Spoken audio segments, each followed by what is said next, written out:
Humarap na sa NBI ang dalawang taga-PNP Highway Patrol Group na isinasangkot sa pagbaril sa isang nanlaban-umanong rider. Bago namatay ang rider, nakuhanan siya ng video ng nakabanggaan niyang motorista. Saksi si John Consulta. Galing ang mahigit 3 minutong video nito mula kay Eric Fajardo, ang motoristang nakabanggaan ng motorcycle rider na si John De Leriarte noong nakaraang Biyernes. Makikita ang pakikipag-usap ng MMDA Constable at mga taga-PNP HPG kay De Leriarte.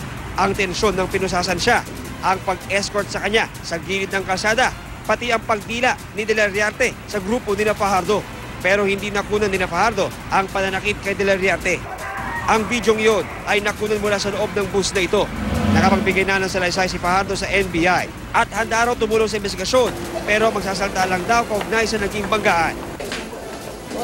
Kanina, pumanap sa NBI sina PO3 Jeremiah De Villa at PO2 John G. Manaog na nadidiin sa pagkamatay ni John De Leriarte.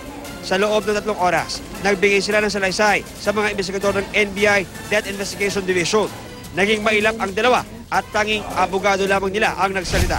Nag-comply kami sa subpoena na in-issue ng DID at nagbigay ng statement.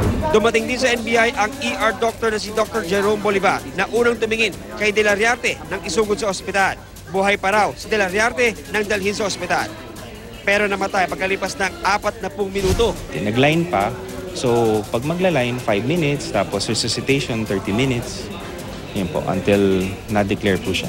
Sa susunod na linggo, magsasagawa ang NBI ng reenactment kasama mga sangkot na HPG bago maglabas ng final report sa susunod na linggo.